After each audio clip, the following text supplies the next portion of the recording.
चलिए विद्यार्थियों, अब लेते हैं हम पहला प्रश्न आपके लिए रहेगा स्क्रीन पर। मैं 5 प्रश्न करवाऊंगा, व्याख्या सहित रहने वाला है और इतिहास के पिछले SSGD में आने वाले प्रश्न रहेंगे। हो सकता है उससे संबंधित कोई प्रश्न अगर आपसे पूछता है उस प्रश्न से, तो आप कितना व्याख्या बता देंगे हम कम से कम कि आपको अगर उससे कोई प्रश्न आता हो आप आराम से बना पाओगे। चलिए तो पहला प्रश्न लेता हूँ यहाँ पर। जैसे बात करें, पहला प्रश्न आप वहां पर स्क्रीन पर देख लीजिए आप लोग, ठीक है। मैं यहाँ पर पढ़ाते चल रहा हूँ।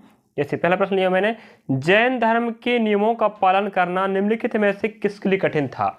जैन धर्म था, उसके नियमों का पालन करना किसके लिए कठिन था, तो आप बताएंगे। स्क्रीन पर देख लीजिए, ऑप्शन दिया है कारीगरों, व्यापारियों, किसानों और महाजनों। बताइए किसके लिए रहेगा। पहला ऑप्शन दिया कारीगर, और कारीगरों की बात करें तो पहली बात तो ऑप्शन का आपको अर्थ पता होना चाहिए, ऑप्शन क्या कह रहा है और प्रश्न क्या कहना चाहता है। प्रश्न कहता है कि जैन धर्म के जो नियम धर्म होते हैं उन्हें पालन करना किन के लिए कठिन था, पहली बात, ठीक है। तो ऑप्शन पहला कारीगर है। कारीगर मीन्स होता है जो नक्काशी करते हो, कोई चीज बनाते हैं, जो बर्तन बनाते हो वो भी कारीगर कहलाएंगे। बर्तन, बिल्डिंग, लकड़ी के सामान, जो भी सामान बनाते हो, बनाने वाले को हम क्या बोलेंगे, कारीगर, ठीक है। बिल्डिंग बनाना, लकड़ी के सामान बनाना, बर्तन बनाना, कोई भी सामग्री हो वो कहलाएगा बनाने वाले को हम क्या बोलेंगे, कारीगर, ठीक है। अगला पॉइंट क्या दिया है, व्यापारियों। और कारीगर मीन्स होता है बनाने वाला, और बनाने के बाद जो व्यक्ति उन वस्तुओं को या सामग्री को बेचता है उसे हम क्या बोलते हैं, व्यापारी बोलते हैं। अगर आपको कारीगर का मतलब पता नहीं, व्यापारी का मतलब पता नहीं, तो कैसे हल करोगे, पहली बार, ठीक है। तो कारीगर मतलब होता है जो का सामान को बनाए और जो उस सामान को बेचे किसी और को, वो कहलाएगा आपका व्यापारी। जैसे मैंने कोई वस्तु लाया किसी से, जो बनाया था उससे खरीद कर, और मैंने उस वस्तु को किसी और को बेच दिया, वो कहलाएगा बेचना। बनाने वाला कारीगर, मैंने ले लिया और मैं किसी और को बेच दिया तो मैं कहलाऊंगा व्यापारी, ठीक है। चलिए अगला पॉइंट दिया किसान, किसानों को। अब रही बात किसान, जो किसान अनाज उगाता है, अन्न का दाता है, उसे ही क्या बोलते हैं, किसान। जो खेती बाड़ी करता है और जो भी फल फूल सब्जी, जो भी आपके अनाज है उनको उगाता है या उत्पन्न करता है, पैदा करता है, उन्हें हम क्या बोलते हैं, किसान बोलते हैं। अगला पॉइंट क्या दिया, महाजनों। महाजनों मीन्स होता है ऐसे व्यक्ति जो धन दौलत संपदा से भरपूर हो, जिनके पास पैसा धन दौलत सब कुछ हो, और जो व्यक्ति किसी अन्य व्यक्ति को उधार देते हो। जैसे अभी वर्तमान में महाजन का काम कौन कर रहा है, प्राचीन काल में महाजन हुआ करते थे, वो अभी भी होते हैं, और महाजन का काम वर्तमान में बैंक कर रहा है। कौन, बैंक। जो उधार देता है वही क्या कहलाता था, पहले महाजन। जिसके पास ज्यादा पैसा रहेगा वही उधार देगा, तो कुछ ज्यादा या कम परसेंट ब्याज लगाकर वो अन्य व्यक्तियों को उधार दिया करता था, वही कहलाता था पहले महाजन। और अभी रही बात, अभी महाजन के स्थान पर कौन आ गया है, बैंक आ गए हैं, ठीक है। चलिए तो यहाँ बात कर लेते हैं। आपका सही आंसर ऑप्शन सी होगा, किसान वाला, ठीक है। तो इसमें है जैन धर्म के नियमों का पालन करना किसानों के लिए कठिन था। मैंने किसान किसे कहते हैं, महाजन किसे कहते हैं, कारीगर किसे कहते हैं, व्यापारी किसे कहते हैं, पूरा बता दिया हूं, ठीक है। अब ऑप्शन आपका सी आ रहा है, किसानों को जैन धर्म के नियमों का पालन करना कठिन था। अब क्यों कठिन था उसकी बात करते हैं ना। अब बात करते हैं क्यों कठिन था, ठीक है। बात करा जाए कि क्यों कठिन था, तो आप क्या कहोगे, बताओ कठिन क्यों था। पहली पॉइंट पकड़ते हैं, सीमित संसाधन। आपको पता होना चाहिए किसानों के पास प्राचीन काल में सीमित संसाधन हुआ करते थे। क्या, सीमित, ठीक है। तो सीमित संसाधन होना जिस कारण से हम नियमों का पालन नहीं कर पाते थे। अगला, सीमित आय, सीमित पैसा हमारे पास था। तीसरा पॉइंट, हिंसा ना करना। तो इन सब कारणों के कारण जैन धर्म के नियमों का पालन करना किसानों के लिए बहुत कठिन था। पहला पॉइंट सीमित संसाधन होना, सीमित आय होना मतलब पैसा कम होना। अगला पॉइंट हिंसा ना करना, और अगला पॉइंट दिया है आपके पास क्या, उपवास व धन दान करने की क्षमता ना होना, ठीक है। अब इन 4 पॉइंटों के कारण ही तो किसान जैन धर्म के नियमों का पालन नहीं कर पा रहे थे ना। चलिए यहां बात कर लेते हैं, सीमित संसाधन की बात करें तो उनके पास संसाधन सीमित थे। पहली बात, किसान हुआ करते तो पहले तो उतना तो सशक्त नहीं थे, तो सीमित संसाधनों के माध्यम से खेती किसानी किया करते थे। अगला पॉइंट, अब उनके पास आय का स्रोत सिर्फ एक ही चीज था, क्या था, किसानी था, तो आय भी उनके पास कम हुआ करती थी। और जैन धर्म कहता है उपवास कीजिए व धन दान कीजिए। अब उनके पास सीमित आय है, पैसा ही कम है, तो कहाँ से दान करेंगे भाई, बताइए आप लोग, है कि नहीं। हिंसा ना करना, हिंसा ना करना मीन्स होता है किसी भी प्राणी को ना मारना। अब बताओ, कोई किसान खेती वाला किसान है, जब खेत में अगर हल जोत रहा माना जाए, तो उसमें कोई जीव आ गया, कोई जीव एक्सपायर हो गया, जिसकी मृत्यु हो गई, तो क्या कर सकता बताओ। अब खेती करेगा, किसानी करेगा, तो उस धरती माता में अनेकों जीव पैदा होते हैं। भाई खेती करते करते कोई जीव की मृत्यु हो गई तो वो कर क्या सकता है, तो कहता है हिंसा ना करना, जिस कारण से उनको पालन करना कठिन था। अगला उपवास। अब जैन धर्म कहता है उपवास कीजिए और साथ में धन भी दान कीजिए। अब उपवास करेगा, कोई भी व्यक्ति को अच्छा काम करना है, जो या कहते कठिन काम करना है, मेहनत वाला काम करना है, तो समझ जाइए उसके लिए तो भोजन जरूरी है ना भाई। जब तक भोजन नहीं करोगे ऊर्जा नहीं मिलेगा, ऊर्जा नहीं मिलेगा तो आप बड़े से बड़े काम कैसे कर पाओगे, उपास रहोगे तो किसानी कैसे करोगे। और धन दान करना, अब अपने पास सीमित आय है तो धन कहाँ से दान करोगे ना, इस प्रकार आपको ऐसे हल करना था। ठीक है, तो आपके जो क्यों कठिन था, मैंने 4 पॉइंट आपको बताया हूं कठिन के कारण। अगला पॉइंट, जैसे आपको ऑप्शन बता दिया मैंने, हल करके ऑप्शन कौन आएगा, कारण क्यों। अब इसी जैन धर्म से संबंधित हम कुछ फैक्ट पढ़ लेते हैं जो अनेक एग्जाम में पिछली बार पूछ चुका, पिछले एग्जाम। ठीक है, जैसे बात करें, अगर आप जैन धर्म की बात, किसकी बात करें, अगर हम जैन धर्म की बात करते हैं, ठीक है, जैन धर्म की अगर बात करें तो जैन धर्म का उत्पन्न श्रमण संस्कृति से हुआ। किससे, श्रमण। ठीक है, श्रमण संस्कृति से उत्पन्न हुआ है। जैन धर्म श्रमण संस्कृति से उत्पन्न हुआ है। जैन धर्म का उत्पन्न श्रमण संस्कृति से हुआ है। और आपको पता होनी चाहिए जैन धर्म के संस्थापक, बताएगा कोई, बताओ संस्थापक कौन है, ऋषभदेव। ठीक है, जैन धर्म के संस्थापक कौन है, ऋषभदेव है। ठीक है, जैन धर्म के संस्थापक ऋषभदेव हैं और इन्हें ही क्या बोलते हैं, तीर्थकर। जैन धर्म में इन्हें तीर्थकर कहा जाता है। या आप बोल सकते हो जैन धर्म के पहले तीर्थकर कौन हुए, तो वो होंगे ऋषभदेव। और इन्हीं का नाम एक दूसरा कौन है, आदिनाथ। क्या है, आदिनाथ। तो आप ऋषभदेव बोलो या आदिनाथ बोलो, बात एक ही है। और संस्थापक कौन है जैन धर्म के, तीर्थकर, सॉरी, जैन धर्म के संस्थापक या तीर्थकर पहले कौन, ऋषभदेव है, जिन्हें आदिनाथ भी कहा जाता है। और भारत में आदिनाथ की विशाल मूर्ति आप कहाँ मिलेगा, कर्नाटक में।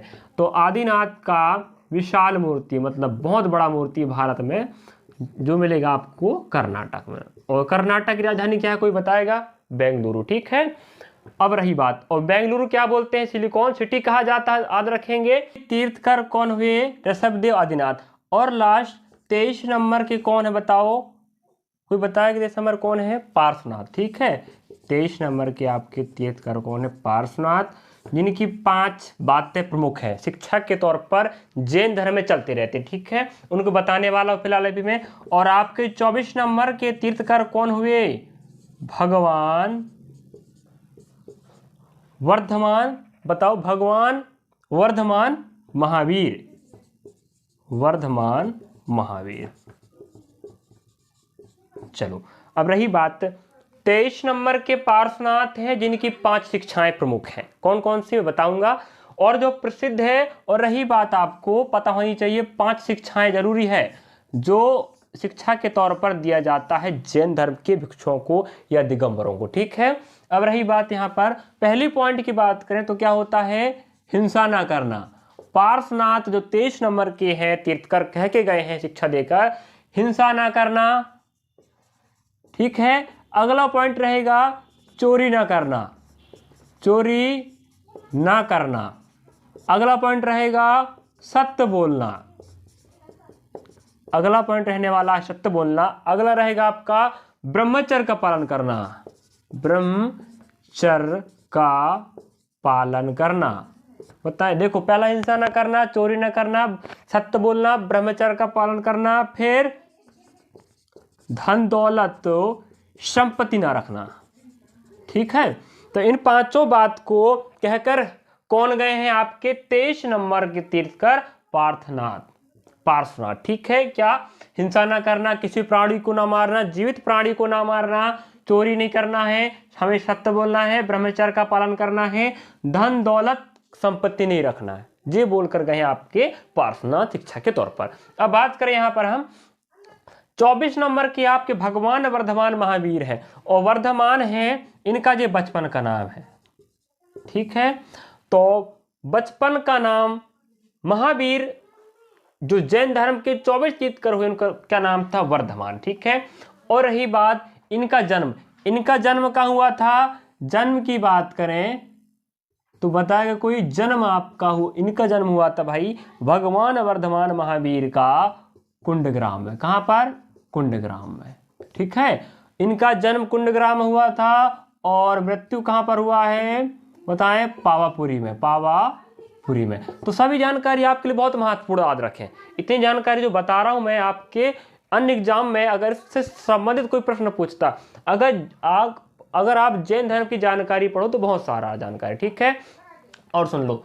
और रही बात जो दिगंबर हुआ करते थे, जैन मुनि की बात करें या दिगंबर तीर्थंकर हुआ करते थे, उनके आप वस्त्र बदन में देखे होंगे वस्त्र कम पहनते। ठीक है, उनका मानना है कि धन दौलत संपत्ति मोह माया सब त्याग देना चाहिए एक भिक्षु को।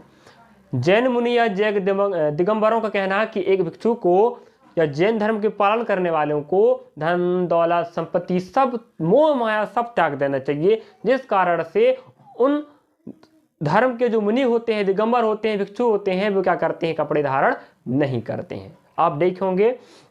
और रही बात, कुछ लोग ऐसे भी हैं जो सफेद कपड़े धारण करते हैं, और कुछ ऐसे होते हैं सिर्फ आप समझ सकते हो उस स्थान पर अगर दो बातें मत हो रही। पहली बात, कुछ लोग ऐसे हैं जो वस्त्र धारण करते हैं सफेद वाले, कुछ वस्त्र कम धारण करते हैं, तो उनका मानना है कि धन दौलत संपत्ति बिल्कुल त्याग देना चाहिए। ठीक है, इस प्रकार मैंने जैन धर्म का कुछ जानकारी बताया हूं आपको। और रही बात, याद रखेंगे अगर पूछता है कुंडग्राम का संबंध किससे है तो क्या बताएंगे आप? जन्म से है, लेकिन किससे? वर्धमान महावीर से। और पावापुरी है मृत्यु संबंधित है, उन्हीं से संबंधित रहेगा। इस प्रकार आपको इस प्रश्न का आंसर मिलनी चाहिए था, और पूरा जानकारी मैं बता दिया हूं। चलिए विद्यार्थी, अगला प्रश्न आप स्क्रीन पर देख सकते हो। प्रश्न पहला का बिल्कुल छोटा सा आंसर था, बट मैं उसको व्याख्या सहित आपको अन्य जानकारी बता दी जो आगे काम आएगा। अब रही बात, आपको अगला प्रश्न आप स्क्रीन पर दिखता होगा कि आदि ब्रह्म समाज की स्थापना किसने किया है? तो बताइए आपका आंसर क्या होना चाहिए?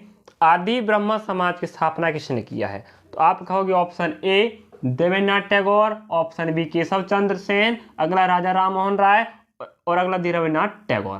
बताओ, तो आप लोग अधिकांश लगाओगे राजा राम मोहन राय।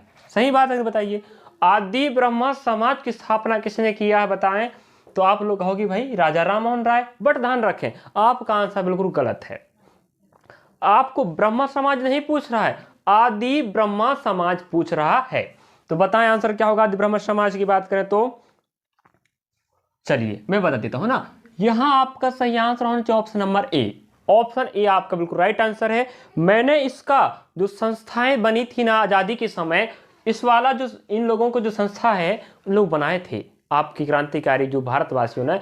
मैं एक वीडियो बनाया, ध्यान रखना, अगर आप उस वीडियो को देखे होंगे माना जाए तो आपको ये आंसर बनना चाहिए था, इसलिए तो मैं पहले पढ़ा दिया हूं भाई कि आपका काम लायक करके। चलिए, तो आप नहीं पढ़े इसमें आपकी गलती है। तो आदि ब्रह्म समाज के संस्थापक कौन है? देवेंद्रनाथ टैगोर है। राजा राम मोहन राय की बात करते हैं, 1828 में स्थापना किसका हुआ है? ब्रह्मा समाज का। ठीक है, 1828 में हमारे राजा राम मोहन राय जी ने 1828 में ब्रह्मा समाज स्थापना कर दिया। इसके बाद क्या हुआ? 1885 में इस समाज का क्या हो गया? विघटन हो गया। ठीक है, विघटन होने के बाद यह दो हिस्सों में बट गया और अलग अलग संस्थापक बन गए। देवेंद्रनाथ टैगोर ने आदि ब्रह्म समाज स्थापना किया, ठीक है, और हमारे केशव चंद्र सेन जी ने भारतवर्षीय ब्रह्मा समाज की स्थापना किया। कब? विघटन के बाद। ठीक है, 1828 में ब्रह्म समाज बना, 1885 में विघटन हो गया, दो समाज बन गए, एक आदि ब्रह्मा समाज और एक बन गया भारतवर्षीय ब्रह्मा समाज। तो आदि समाज के संस्थापक कौन माने जाते? देवेंद्रनाथ टैगोर, और भारतवर्षीय ब्रह्म समाज के माने जाएंगे आपके केशव चंद्र सेन जी। चलो अब यहाँ बात करें राजा राम मोहन राय, मैं इनका जो संस्था है उसको पढ़ा दिया हूँ, फिर बोल रहा हूँ मैं, आप जाके देखिए वीडियो, बहुत काम का वीडियो, ध्यान रखना बोला वीडियो आपका। राजा राम मोहन राय को क्या बोलते हैं, देखो एक बात करें, हाँ राजा राम मोहन राय क्या बोला जाता है, सती प्रथा का अंत करे थे, आपको पता होनी चाहिए। और कब हुआ था, 1829 में, ठीक है। सती प्रथा का अंत करने वाले, योगदान देने वाले आपके राजा राम मोहन राय हैं। और सती प्रथा 1829 में अंत हुआ था। और कहा जाता है इस सती प्रथा का चलन जो चलता था, अगर किसी महिला का कोई पति, किसी महिला का अगर पति क्या हो जाता है, उसका देहांत हो जाता, मृत्यु हो जाता किसी कारणवश से, तो उसके साथ साथ उसकी पत्नी को भी जला दिया जाता था। तो ये बहुत क्रूर प्रथा थी, जिस प्रथा का राजा राम मोहन राय जी ने घोर विरोध किया और 1829 में उनके योगदान से यह प्रथा बंद हो पाई, जो अभी तक बंद हो चुकी, ठीक है। और आप इनको जानते होंगे, इन्हें और क्या बोला जाता है, भारतीय पुनर्जागरण का जन्मदाता। क्या बोलते हैं, भारतीय पुनर्जागरण का जन्मदाता। आप सुने होंगे, ध्यान रखें, बहुत अच्छी पॉइंट है ये। अगर पूछा जाए भारतीय पुनर्जागरण का जन्मदाता किसे कहा जाता है, राजा राम मोहन राय हैं, इनकी जानकारी बता चुका हूं मैं। अब टैगोर जी की बात करें तो टैगोर जी की बात करें, टैगोर जी ने बताओ भारतीय संस्था की स्थापना किया है, जिसे क्या बोलते हैं, शांति निकेतन बोला जाता है। शांति निकेतन जो एक क्या है, संस्था है, स्कूल वाली संस्था है।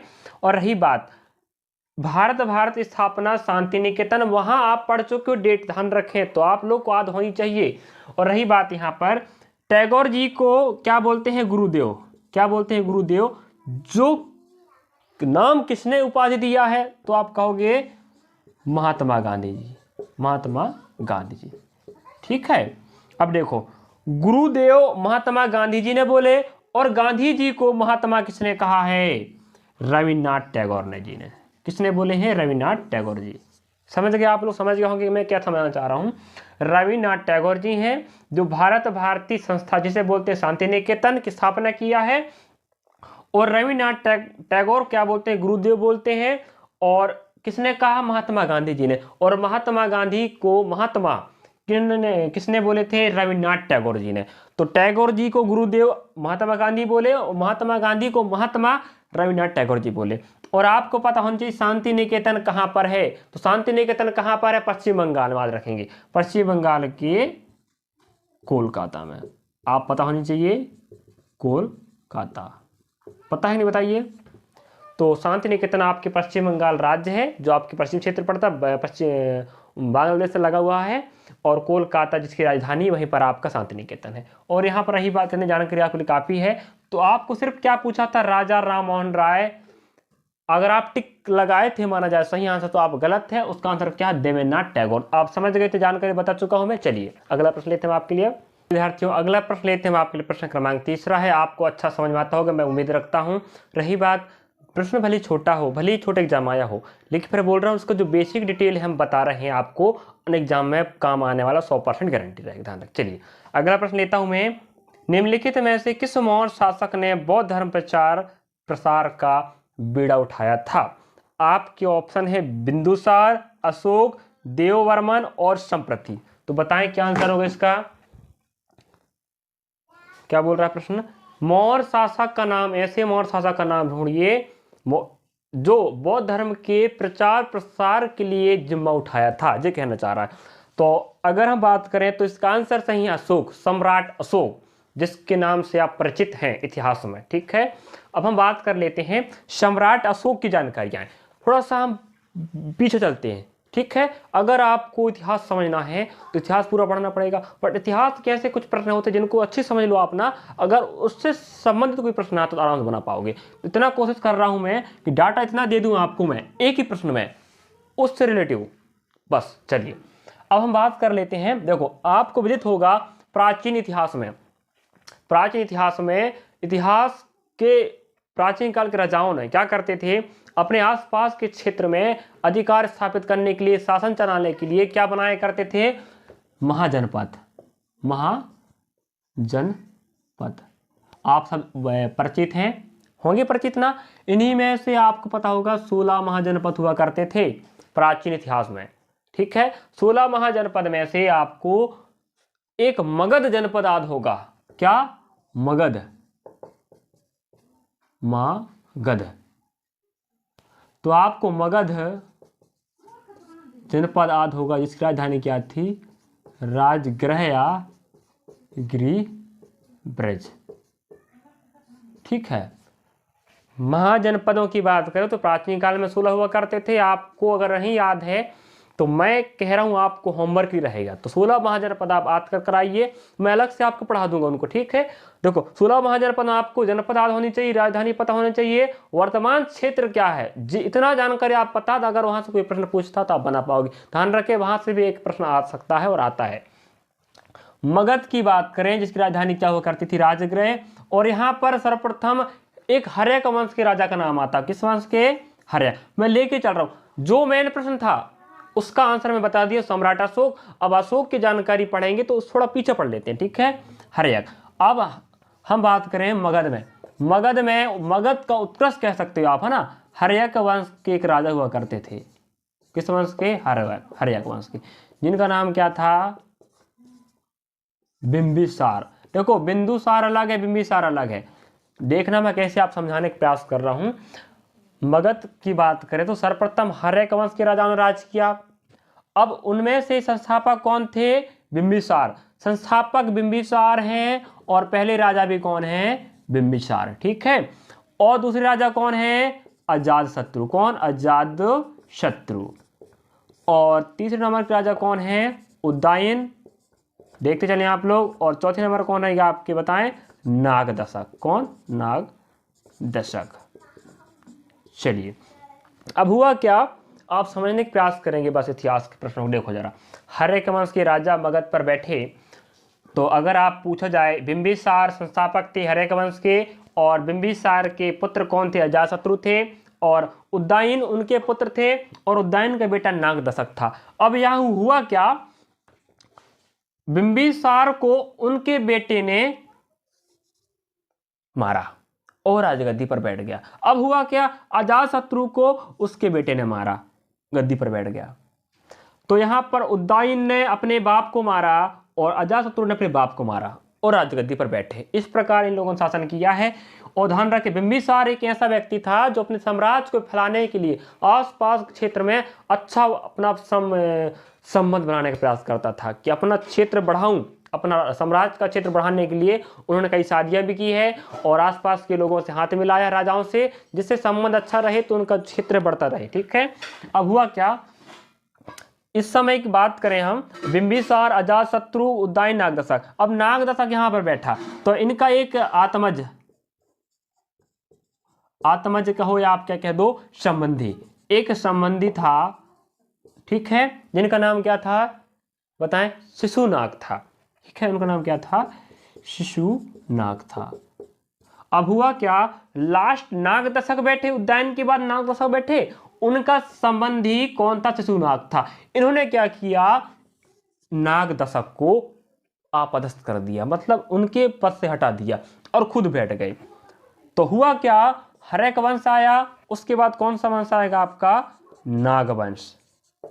तो संस्थापक कौन होंगे? शिशुनाग। समझे आप लोग? नहीं समझे बताओ।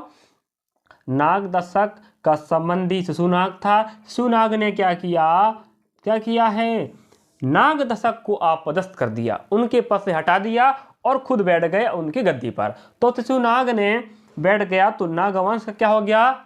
स्थापना हो गया। अब शिशुनाग पहला शासक बन गया। उसके बाद कौन आएगा? कालाशोक। यहां मैं ले रहा हूं ना, कालाशोक आया, कालाशोक। इसके बाद लास्ट नंबर के जो थे आपके, अंतिम कह दो, लास्ट शासक कौन रहे आपके? नंदीवर्धन। किस वंश के? नाग वंश के संस्थापक शिशुनाग हैं और शिशुनाग ने नाग दशक को आपदस्थ करके स्थापना किया था। शिशुनाग के बाद कालाशोक आया उनका उत्तराधिकारी, और लास्ट शासक कौन? नंदीवर्धन है। किस वंश के? शिशुनाग वंश के। ठीक है, इसके बाद आप देखेंगे लास्ट शासक के साथ अगला फिर कौन शासक आने वाला है? अब ए बी और सी लेते हैं आपके नंदवंश। क्या? नंदवंश। ठीक है, अब नंदवंश के शासक ने नंदीवर्धन को हराने के बाद क्या किया? कौन? महापद्म नंद। तो हुआ क्या? नंदवंश की स्थापना महापद्म नंद ने किया था। तो प्रथम शासक या संस्थापक कौन थे नंदवंश के? महापद्म नंद थे। ठीक है, और अंतिम शासक कौन थे बताएं कोई? अंतिम शासक कौन थे? घनानंद। किस वंश के? नंदवंश के घनानंद। तो आप समझ गए होंगे, तो जानकारी मैं बताने का प्रयास कर रहा हूं, थोड़ा आप लेके चलता हूं इतिहास की। ठीक है, हर्यक वंश ने राज किया मगध पर, उसके बाद नागवंश आए मगध पर, उसके बाद नंदवंश ने राज किया यहाँ पर। ठीक है, अब यह बात कर लेते अंतिम शासक कौन? घनानंद। अब हुआ डी नंबर में। अब कौन आएगा? मौर्य वंश आएगा। कौन आएगा? मौर्य वंश आए, क्योंकि यहाँ अशोक की जानकारी पढ़ा रहा था मैं, इसलिए अशोक को, सम्राट अशोक को लेने के लिए मैं आपको थोड़ा ऊपर लेके चला हूं। ठीक है, अब मौर्य वंश की बात करें अगर, तो मौर्य वंश के संस्थापक कौन है? चंद्रगुप्त मौर्य। चंद्रगुप्त मौर्य, ध्यान रखें, चंद्रगुप्त प्रथम अलग है, चंद्रगुप्त मौर्य अलग है। अब यहां पर बात करें, चंद्रगुप्त मौर्य ने किसको पराजित किया था? घनानंद को। तो यहां समझ लेना आप लोग, हर्यक वंश का अंतिम शासक नाग दशक है, और नागवंश का अंतिम शासक कौन है? नंदीवर्धन है, और यहाँ का अंतिम शासक हो गया। अब नंदवंश का अंतिम शासक कौन है? घनानंद। घनानंद को पराजित करके चंद्रगुप्त मौर्य ने मौर्य वंश की स्थापना किया था। और ध्यान रखें, इनको हराने में चाणक्य, और मैं चाणक्य के बारे में आपको बता चुका हूं। ठीक है, चाणक्य नीति से ही तो चंद्रगुप्त मौर्य ने घनानंद को हराया था। इसके बाद चंद्रगुप्त मौर्य ने इन्हें अपने दरबार में प्रधानमंत्री बनाए थे। क्या बनाए थे? प्रधानमंत्री। याद रखें, चंद्रगुप्त मौर्य ने चाणक्य नीति के अपनाकर घनानंद को, नंदवंश के अंतिम शासक थे, उन्हें हराए थे, और हराने के बाद चाणक्य को क्या बनाए थे? प्रधानमंत्री। और इसकी जानकारी मैं पहले पढ़ा चुका हूं, चाणक्य कौन है। ठीक है, उसकी पुस्तक के बारे में। अब देखो, तो पहले शासक कौन हो गए? चंद्रगुप्त मौर्य। उसके बाद कौन आएंगे? इनके लड़के कौन होंगे आपके? बिंदुसार। ऑप्शन में दिया था ना बिंदुसार, तो देख लीजिए, बिंबिसार अलग है और बिंदुसार अलग है। और यहीं पर तीसरा पॉइंट लेते हैं हम, क्या? इनके बेटा कौन? अशोक। कौन रहेगा? अशोक। ठीक है, अब कौन आएगा? थर्ड नंबर का हो गए। अब इनके दो बेटे हुए, कौन कौन? संघमित्रा और महेंद्र। संघमित्रा और महेंद्र, तो आप पता होनी चाहिए। अब देखो, लास्ट शासक कौन हुए हैं बताएं? बृहदत्त। बृहदत्त, इतना काम का पहली बार। ठीक है, अब देखो, मौर्य वंश के पहले शासक चंद्रगुप्त मौर्य घनानंद को हराकर बैठे राजगद्दी पर। उनके बेटा बिंदुसार आए, बिंदु के बाद अशोक आए, अशोक उनके बेटे हैं, और अशोक के दो बेटे हुए, एक लड़का एक लड़की, संघमित्रा और महेंद्र। इनकी जानकारी आपको पता होनी चाहिए। इन दोनों को ही तो श्रीलंका पहुंचाए थे सम्राट अशोक बौद्ध धर्म के प्रचार प्रसार के लिए। और लास्ट शासक कौन था? बृहदत्त था। इसकी जानकारी आगे पढ़ाऊंगा मैं। चलिए, जैसे लास्ट पॉइंट आप वहां पर देखे थे बृहदत्त को। ठीक है, तो बृहदत्त कौन था? थोड़ा डिटेल पढ़ लेते हैं, कोई दिक्कत थोड़ी है भाई जी, जिस पढ़ने वाली बात है कि नहीं। बृहदत्त कौन था? मौर्य वंश का अंतिम शासक था। जो लास्ट शासक हुआ कौन? बृहदत्त। किस वंश का? मौर्य वंश का। इनका एक सेनापति था। कौन था? सेनापति था। मैं चंद्रगुप्त मौर्य की बात कर रहा हूं, उनका वंशज कौन आपके? बृहदत्त थे। उनके वंश की बात कर रहे हैं ना। चंद्रगुप्त मौर्य का अंतिम शासक मौर्य वंश का बृहदत्त था। इन्हीं का एक सेनापति था, उनका नाम क्या था? पुष्पमित्र शुंग। ठीक है, अब क्या हुआ? शुंग जी ने तो थोड़े दिमागदार थे, पहली बात उन्होंने क्या किया? इनकी हत्या कर दी। क्या कर दिया? हत्या कर दिया, और राजगद्दी पर बैठ गए।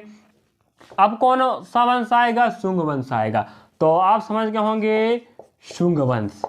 डी नंबर हो गया था ना, ई नंबर आएगा। चलो, तो लास्ट शासक बृहदत्त थे, जिनका सेनापति पुष्पमित्र शुंग था। और शुंग बहुत आप कह सकते हो चालाक लड़िया था, कह सकते, सीधी बात है ना। उन्होंने क्या कर दिया? हत्या कर दी बृहदत्त की, और राजगद्दी पर बैठ गए और स्थापना कर लिया शुंग वंश की। ठीक है, तो संस्थापक कौन? पुष्पमित्र शुंग। किस वंश के? शुंग वंश के। ठीक है, अब रही बात यहाँ पर, अब शुंग वंश की बात करें, हुआ यहाँ क्या? शुंग वंश स्थापित हो गया। अब यहाँ पर इनका एक क्या था? पुरोहित था। कौन? पुरोहित। इनका नाम क्या था? पतंजलि। इनका नाम क्या था? पतंजलि। आप सुने होंगे पतंजलि का नाम, सब सुने होंगे। उनकी पुस्तक का नाम क्या है? महाभाष्य। क्या है पुस्तक का नाम? महाभाष्य। ठीक है, तो पुरोहित थे। पुष्पमित्र शुंग का एक पुरोहित हुआ करता था जिनका नाम पतंजलि है और पुस्तक महाभाष्य है। इस पुस्तक में आपको क्या जानकारी मिलने वाली है? शुंग वंश की जानकारी अगर आपको चाहिए तो कौन देगा? महाभाष्य, जिसके लेखक कौन है? पतंजलि। कई बार प्रश्न पूछ चुका, ध्यान रखें एग्जाम में। अब यहाँ पर हम बात कर रहे थे, मैंने बात तो अशोक सम्राट की बात चल रही थी। ठीक है, इतनी जानकारी आपके लिए बहुत काफी, ध्यान रखें। चलिए आगे चलते। सम्राट अशोक की बात कर रहे हैं, पहली बात है ना, तो मैं सम्राट अशोक को बताने के चक्कर में इतना जानकारी बता चुका, बहुत काम का जानकारी याद रखना, बहुत काम आएगा। चलो, सम्राट अशोक, अशोक की बात चल रहा है यहाँ पर। सम्राट अशोक आपके तीसरे नंबर के मौर्य शासक हैं। और रही बात, सम्राट बोलते हैं इनको, तो मौर्य वंश का प्रसिद्ध शासक कौन था? सम्राट अशोक था, जो थर्ड नंबर के थे। इनके पिताजी बिंदुसार थे। इनके पिताजी कौन थे? दादा कहें तो आप चंद्रगुप्त मौर्य थे। चलिए, अब अशोक की बात करें अगर हम, अशोक जब राजगद्दी पर नहीं बैठे थे तब अवंती के क्या थे? राज्यपाल। और आपको अवंती पता होनी चाहिए, अवंती 16 महाजनपदों में एक हुआ करता था। जिसकी राजधानी क्या थी? कोई बताएगा क्या? जिसकी राजधानी हुआ करती थी क्या? महिष्मती। महिष्मती। वर्तमान में जी कहाँ पड़ेगा भाई? मध्य प्रदेश में। ठीक है, और उज्जैन जिसे कह सकते हैं आप, उज्जैन। देखो, अशोक जब राजगद्दी पर बैठे थे उससे पहले में अवंती जनपद हुआ करता था। 16 जनपदों में से वहां के राज्यपाल हुआ करते थे। और अवंती की राजधानी महिष्मती थी, जो वर्तमान मध्य प्रदेश उज्जैन में है। तो उज्जैन का प्राचीन नाम क्या था? अवंती था, याद रखेंगे। चलो, आप समझ गए होंगे अशोक पहले क्या थे। जब अशोक राज्य गद्दी पर बैठे तो उन्होंने बहुत से क्षेत्रों को जीता, विजित किया है और अपने नाम पर सम्राट अंकित करवाए। ठीक है, अब हुआ क्या? जब सम्राट अशोक की बात करें, जब 261 ईस्वी में एक लड़ाई हुआ जिसका नाम क्या था? कलिंग युद्ध। आप सब परिचित होंगे, नहीं तो कोई दिक्कत नहीं है। कलिंग युद्ध 261 ईस्वी में एक युद्ध हुआ था, कलिंग युद्ध। इस युद्ध में क्या हुआ? इस युद्ध की जानकारी आपको 13वें शिलालेख से मिलती है। 13वें शिलालेख। अगर आपको पूछा जाए कि कलिंग युद्ध की जानकारी आपको कौन से शिलालेख से मिलती, तो आप क्या कहेंगे? बताएं। हमें 261 ईस्वी में युद्ध हुआ था, उसकी जानकारी हमें 13वें शिलालेख से मिलती है। ठीक है, किससे? 13वें शिलालेख से। और रही बात यहाँ पर, और कलिंग की बात करें तो कलिंग कहाँ पड़ता है? आपके उड़ीसा में पड़ता है। कहाँ पड़ेगा? आपके उड़ीसा में। ठीक है, तो कलिंग आपका कहाँ पर? उड़ीसा में है, और उड़ीसा का प्राचीन नाम ही कलिंग है। तो यहाँ के राजा थे राजा खारवेल। उनके साथ 261 में जब लड़ाई छिड़ा ना, तो इतना भयंकर मार काट हुआ, कह नहीं सकते। ठीक है, इतना मार काट हुआ कि सम्राट अशोक को सहा नहीं गया। युद्ध में तो जीते पहली बात, इतना मार काट हो गया, खून, पूरा खून लथपथ जो भी कह दे ना, तो उन्हें अच्छा लगा नहीं। उन्हें लगने लगा जो मैं गलत कर रहा हूँ, जो भी काम कर रहा हूँ वो गलत है। तो हुआ क्या? तो हमें जो 261 ईस्वी में युद्ध हुआ था उसकी जानकारी हमें सम्राट अशोक के 13वें शिलालेख से मिलती है। ठीक है, इसमें जो भी युद्ध हुआ था, जिस कारण से हुआ था, उसकी जानकारी पूरी मिल जाएगी। और इस युद्ध के बाद ही तो सम्राट अशोक ने जो बौद्ध धर्म के एक भिक्षु थे, बौद्ध धर्म के भिक्षु,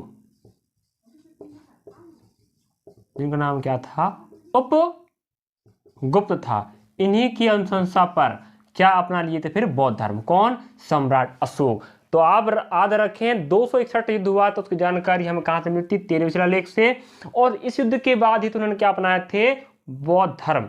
भिक्षु का नाम क्या था? उपगुप्त। इन्हीं की अनुशंसा और उपदेश को सुनकर उन्होंने क्या अपनाए थे? बौद्ध धर्म। और इसके बाद वो अपने 2 बच्चों को और खुद भी क्या करने लगे थे? बताएं। बौद्ध धर्म का प्रचार संघमित्रा और महेंद्र, इन दोनों को कहां पहुंचाए थे? श्रीलंका। किस लिए? बौद्ध धर्म के प्रचार प्रसार के लिए उन्हें लगने लगा बौद्ध धर्म एक ऐसा धर्म है जो बहुत अच्छा है, इसके प्रचार के लिए खुद भी प्रचार करने लगे, अपने बच्चों को भी प्रचार करवाने लगे। ठीक है। और रही बात, इस धर्म को मानने से पहले वो शैव के उपासक थे। शैव मतलब होता है शिव की उपासना करने वाले या शिव को मानने वाले। तो आपके किस धर्म के कहलाएंगे जे? ब्राह्मण। ठीक है। तो आप सीधी बात करें, बौद्ध धर्म से पहले वे शिव के उपासक या शैव थे। शैव उपासक में होता है शिव की उपासना करने वालों कहा जाता है, और ब्राह्मण धर्म थे। इसके बाद बौद्ध धर्म अपनाए पहली बार। ठीक है। बौद्ध धर्म अपनाने से पहले वो क्या थे? ब्राह्मण थे। और रही बात यहाँ पर कि शैव उपासक थे, इसकी जानकारी हमें कौन देता है? कल्हड़ की पुस्तक है, इसका नाम क्या है? राजतारंगिणी। ठीक है। एक पुस्तक है कल्हड़ की जो हमें देती है कि बौद्ध धर्म मानने से पहले सम्राट अशोक ब्राह्मण धर्म को माना करते थे, मतलब शिव के उपासक थे। कौन जानकारी देगा? राजतरंगिणी। और इसका मतलब क्या होता है? राजाओं की नदियां। इसका अर्थ होता है किसका? राजतरंगिणी का ध्यान रखें। तो इतनी जानकारी आपके लिए बहुत काफी है। मैंने बहुत अच्छे प्रयास किया हूँ आपको जीके जैसे देने का। एक प्रश्न है भली, इतना ज्यादा जानकारी दिया हूँ कि अगला प्रश्न अगर इससे पूछता तो आप आराम से बना पाओगे। चलिए प्रश्न आपके लेता हूँ मैं। अगला प्रश्न आप देख सकते हो, वहां पर आप लोग देख लीजिए क्या दिया प्रश्न। बुद्ध शाकगढ़ से संबंधित थे और एक खालिस्तान थे। तो प्रश्न लिखा है बुद्ध शाकगढ़ से संबंधित थे और खालिस्तान थे। तो आप ऑप्शन दिया है ब्राह्मण, वैश्य, क्षत्रिय, शूद्र। तो बताओ क्या कहना चाहोगे? ब्राह्मण, क्षत्रिय, शूद्र और वैश्य ऑप्शन दिया है। तो आंसर इसका क्या होनी चाहिए? वो था क्षत्रिय। ऑप्शन कहां पर मिल रहा है आपको? सी। ऑप्शन सी कहता है कि बौद्ध एक शाक वंश या गढ़ से संबंधित थे और उनके पिताजी उनके उस वंश के शाक वंश या गढ़ के क्या हुआ करते थे? मुखिया। और एक क्षत्रिय हुआ करते थे। ठीक है। अब बौद्ध धर्म की बात करें तो बौद्ध की बात कर लेते हैं, या हम गौतम बुद्ध की बात कर लेते हैं। ठीक है। गौतम अगर बुद्ध की बात किया जाए, चलो इसको पढ़ा लेते हैं। ठीक है।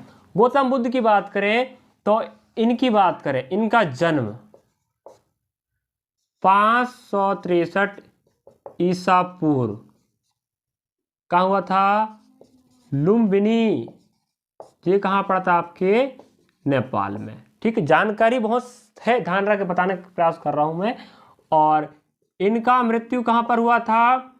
483 ईसा पूर्व। कहाँ पर? कुशीनगर। ये कहाँ पड़ा था? आपके बिहार में। ठीक है। और बचपन का नाम क्या था? कोई बताएगा? सिद्धार्थ।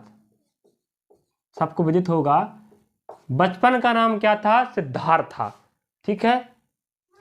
बचपन का नाम क्या था? सिद्धार्थ था। जन्म 563 ईसा पूर्व लुम्बिनी नेपाल में हुआ था। मृत्यु 483 ईसा पूर्व कुशीनगर बिहार में हुआ था। और बचपन का नाम सिद्धार्थ था। और पिताजी का नाम बात करें, पिताजी का नाम क्या था? कोई बताएगा? शुद्धोधन। और माता इनकी कौन थी? माया देवी। कौन थी? माया देवी। लेकिन हुआ क्या? इनके जन्म के 7वें दिन ही इनका क्या हो गया है? मृत्यु। किनका? सिद्धार्थ। बचपन का नाम था सिद्धार्थ की माता का, जिनका नाम माया देवी था। मृत्यु जन्म के 7 दिन बाद हो गया था। इसके बाद इनके पिताजी ने दूसरी शादी किया और उनका नाम क्या था? प्रजापति गौतमी। और इन्हीं गौतमी माता के नाम से उनका नाम क्या पड़ा था? गौतम। ठीक है। अब बुद्ध की कहानी बाद बताऊंगा मैं। इन्हीं के लालन पालन से वो बड़े हुए। कौन? सिद्धार्थ। अब हुआ क्या? 16 वर्ष की उम्र में इनका विवाह हो गया। किनका? सिद्धार्थ का या गौतम बुद्ध का कह दो आप। ठीक है। किनसे? अशोधरा से। अशोधरा एक महिला थी जिनका विवाह सिद्धार्थ के साथ 16 साल की उम्र हो गया और इनका एक बेटा हो गया। कौन? राहुल। अब हुआ क्या? शादी होने के बाद बेटा हो गया राहुल। इसके बाद 29 साल की उम्र में, लगभग 29 साल की उम्र में घर से निकल पड़े। ज्ञान प्राप्त करने के लिए। कौन? हमारे सिद्धार्थ जी, गौतम बुद्ध। ठीक है, गौतम नाम उनके माता, सौतेली माता गौतमी, प्रजापति गौतमी के कारण इनका नाम गौतम पड़ा था। और बुद्ध की बात करें आगे बताने वाला हूं मैं। ठीक है, अब यहां पर बात कर लेते हैं हम, घर से निकल गए ज्ञान प्राप्ति। लगभग 35 साल के बीच, 29 से 35 साल के बीचों बीच उन्होंने ज्ञान की प्राप्ति किया है।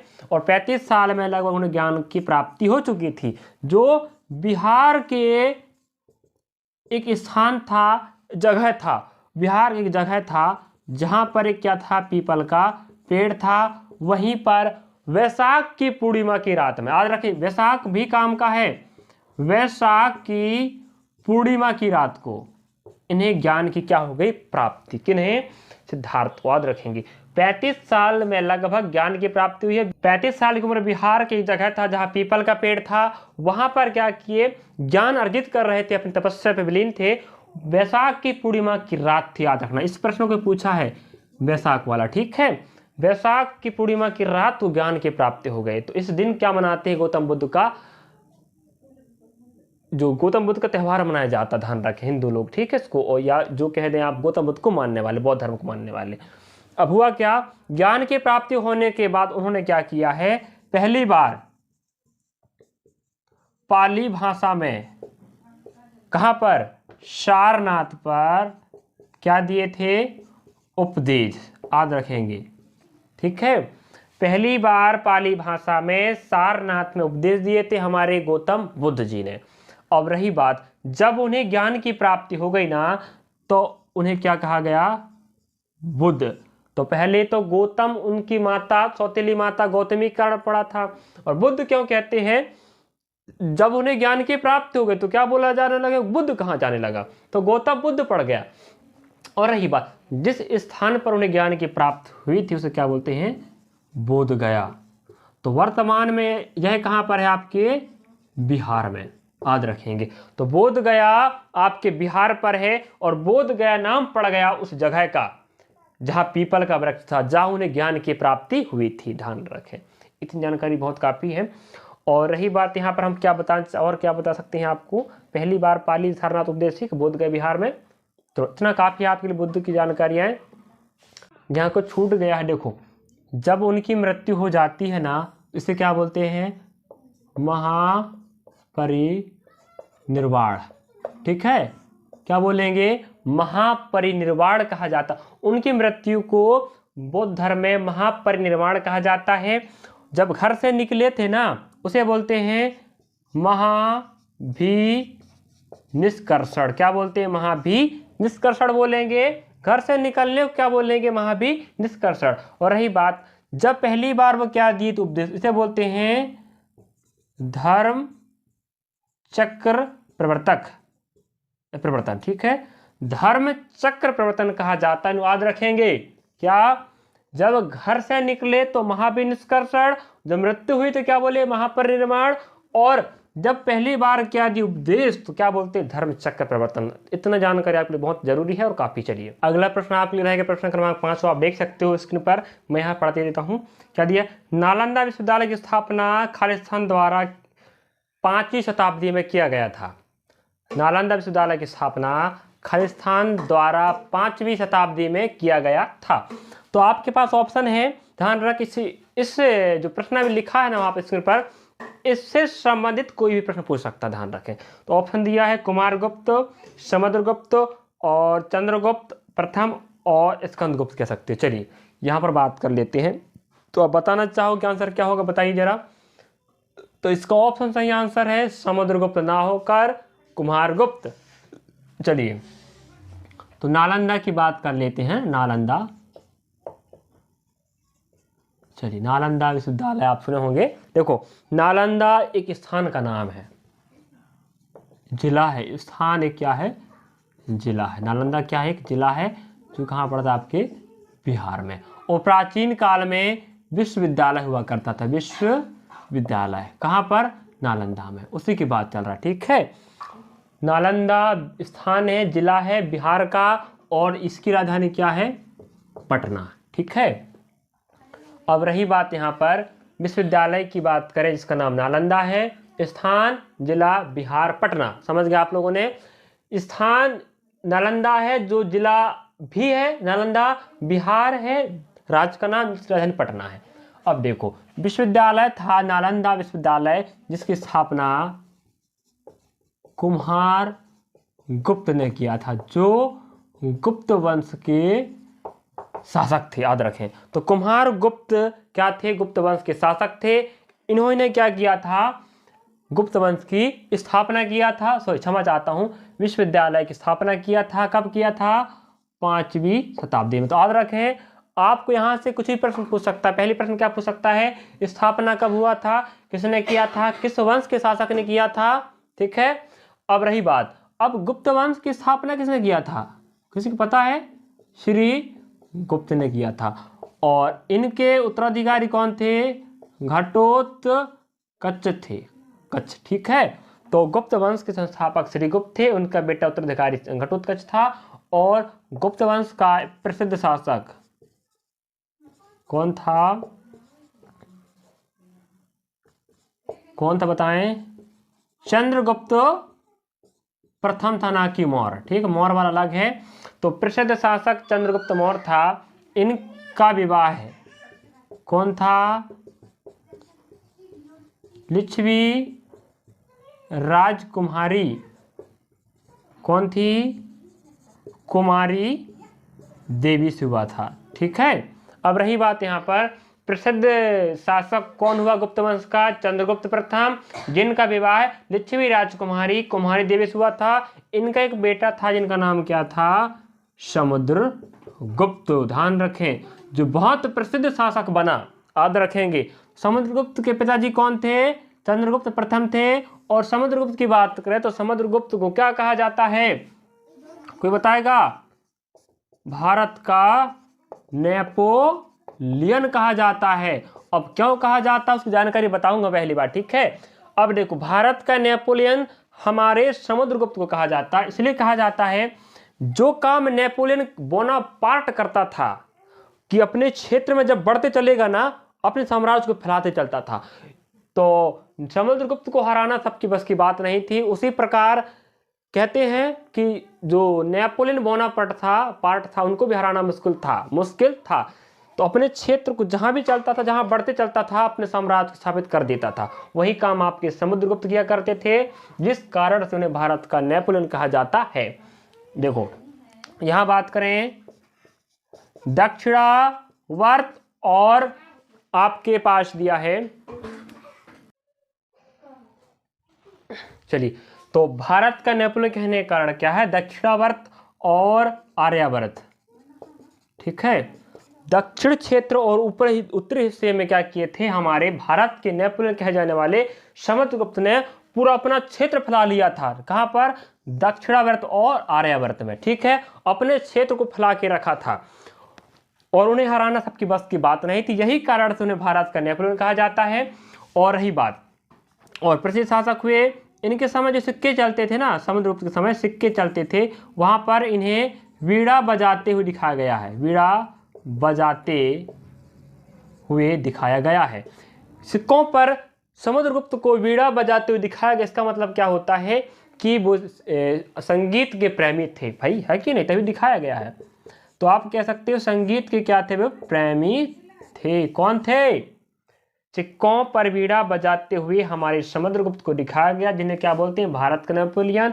इसका मतलब होता है संगीत के वो क्या थे? प्रेमी थे। चलिए, अब यहाँ बात कर लेते हैं, भारत का नेपोलियन कहने के कारण समझ गए आप लोगों ने, क्योंकि ऐसा राजा था जिसको हराना मुश्किल था, और जहां भी अपना पांव रखता सीधी बात उसको विजित कर लेता था। अब नेपोलियन की बात करें, देखो जो विश्वविद्यालय हुआ करता था ना, ठीक है, विश्वविद्यालय हुआ करता था, जो बौद्ध धर्म संबंधित था। किस धर्म से? बौद्ध धर्म से संबंधित स्थल था। अब यहाँ बात करते हैं बौद्ध धर्म था, तो यहाँ बौद्ध धर्म की पुस्तक रखी हुई थी। यहाँ पर लोग विदेश, हाँ यहाँ पर याद रखेंगे, विदेशों से लोग यहाँ पर विद्यार्थी पढ़ने के लिए आते थे। नालंदा विश्वविद्यालय, ध्यान रखें। और एक हुआ करता था तक्षशिला, जो आपका पड़ेगा अभी पर वर्तमान में कहाँ पर? पाकिस्तान पर, जो पहले कहाँ था? भारत था। चलिए समझ गए आप लोगों ने। यहाँ पर बात कर लेते हैं। अब देखो यहाँ पर फ्रांस, का राजा था। कौन था फ्रांस का राजा? आपका नेपोलियन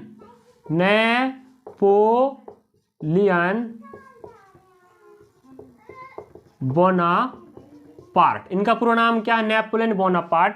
पहले फ्रांस आपके यूरोप महाद्वीप में पड़ता है, ठीक, ध्यान रखेंगे। और इसकी राजधानी क्या है? पेरिस। ठीक है, फ्रांस के राजा हुआ करते थे नेपोलियन बोनापार्ट। उस समय की बात करें, यूरोप एक महाद्वीप है जिसमें एक देश फ्रांस, जिसकी राजधानी पेरिस है। सर्वप्रथम यहाँ के क्या बने थे? कौंसिल। कौंसिल एक पद हुआ करता था उस समय। सर्वप्रथम कौंसिल पद से मतलब कौंसिल पद में बैठे थे आपके कौन? Napoleon Bonaparte. उसके बाद राजा बने थे फ्रांस के, याद रखेंगे। अब हुआ क्या, जे भी क्या करते थे, अपने क्षेत्र को जब वर्चस्व फैलाना है, आसपास क्षेत्र को कब्जा करना है, तो समझ जाइए कब्जा ही करके रहते थे। कौन? Napoleon Bonaparte. वही काम कौन किया करते? समुद्रगुप्त, जिस कारण से उन्हें ही कहा जाता भारत का नेपोलियन। चलिए यहाँ समझ गए आप लोग। 1815 में आपको पता होगा, 1815 में युद्ध हुआ था जिसका नाम क्या था? वाटरलू, जो आपके अंग्रेजों और हमारे नेपोलियन के बीच हुआ था। इस समय नेपोलियन क्या हुई थी? हार, और अंग्रेज क्या हो गए थे? जीत गए थे। ठीक है, तो याद रखेंगे 1815 में वाटरलू का युद्ध हुआ था, जो कहां पड़ता? फ्रांस में। अंग्रेजों और नेपोलियन के बीच हुआ था, जिसमें नेपोलियन की हार हुई थी और अंग्रेज जीते थे, ध्यान रखेंगे। तो वाटरलू का संबंध किस स्थान से है? तो आप कहोगे फ्रांस से। किससे है? तो क्या बोलोगे आप? नेपोलियन बोनापार्ट से। इसका जानकारी इतना था। चलिए आगे लेते हैं हम। आप नालंदा की जानकारी आप पढ़ चुके हो, मैं नालंदा बता दिया कि स्थापना किया है, और गुप्त वंश की वो जानकारी बता दिया। और रही बात, आप यहाँ बात कर लेते हैं नालंदा। नालंदा से जुड़ा एक और फैक्ट है, जिसका नाम क्या है? इसको नष्ट करना। नालंदा विश्वविद्यालय को नष्ट करने वाला मुस्लिम शासक कौन था? देखो, मुस्लिम शासक की बात करें, मुस्लिम शासक कौन? कुतुबुद्दीन ऐबक। ऐबक का एक कौन था? सेनापति, जिसका नाम क्या था? मोहम्मद बिन बख्तियार। ठीक है, खिलजी पूरा नाम, ध्यान रखें। चलिए, तो फैक्ट जरूरी पहली बात। और पूछोगे कि बार नालंदा विश्वविद्यालय को नष्ट करने वाला मुस्लिम शासक कौन था? मोहम्मद बिन बख्तियार खिलजी था, याद रखेंगे। मुस्लिम शासक कुतुबुद्दीन ऐबक का जो सेनापति था कौन? मोहम्मद बिन बख्तियार खिलजी। इन्होंने ही क्या किया था? नालंदा विश्वविद्यालय को नष्ट किया था। और ध्यान रखें, नालंदा बौद्ध धर्म का प्रसिद्ध स्थल था, बौद्ध धर्म का। और बौद्ध धर्म के नियम धर्म जो भी कानून पुस्तक है, सब यहाँ पर इकट्ठा हुआ करते थे, लोग यहाँ से पढ़ा करते थे। और रही बात, अब आपको पता मोहम्मद बिन बख्तियार खिलजी आपके मुस्लिम शासक हैं। इन लोगों को बौद्ध धर्म बिल्कुल भी पसंद नहीं था, बिल्कुल नफरत किया करते थे, ध्यान रखें लोग। अब नफरत करेंगे तो क्या हुआ? यहाँ पर आग लगवा दी है। कौन? मोहम्मद बिन बख्तियार। अब आग लग गया भाई। आग कहते हैं लगभग 3 महीनों तक यहाँ पर धुआं निकला है, उठा कह सकते। ठीक है, मोहम्मद बिन बख्तियार खिलजी इतने बेवकूफ थे, कह दो सीधी बात, उन्हें बौद्ध धर्म से नफरत था। तो बौद्ध धर्म के जो भी स्थल थे उन्हें नष्ट किया करता था। तो नालंदा विश्वविद्यालय यहाँ पुस्तकालय हुआ करता था। उस पुस्तकालय में बौद्ध धर्म से संबंधित पूरे पुस्तक, बहुत से पुस्तक थे, ध्यान रखें ना। तो उन पुस्तकों में आग लगवा दिया नालंदा पर, विश्वविद्यालय पर। तो नष्ट करने के चक्कर में लगभग 3 महीनों तक धुआं उठता रहा वहां पर। इतने सा सोचो तुम, जब 3 महीने तक धुआं उठा, इसका मतलब कितने पुस्तक रहे होंगे वहां पर। तो आप समझ गए होंगे क्या बताना चाह रहा था मैं। हाँ ठीक, कितने जानकारी ठीक है। तो नालंदा विश्वविद्यालय को नष्ट करने वाला मुस्लिम शासक कौन था? मोहम्मद बिन बख्तियार खिलजी। क्यों किया? क्योंकि बौद्ध धर्म का वो क्या था? नफरत करने वाला था, उसको मानने वाला नहीं था, इस कारण से। इस प्रकार मैंने आपको 5 प्रश्नों का पूरा सेट बताया एकदम बेसिक से। और ध्यान रखें, इनका व्याख्या पढ़िए आप लोग, प्रश्न को देखिए और व्याख्या सहित पढ़ाने का प्रयास कर रहा हूं। अगर अन्य एग्जाम में इससे संबंधित कोई प्रश्न आता है तो कंफर्म 100% या इससे वीडियो देखकर आप आराम से प्रश्नों को बना सकते हो। चलिए, थैंक यू, धन्यवाद।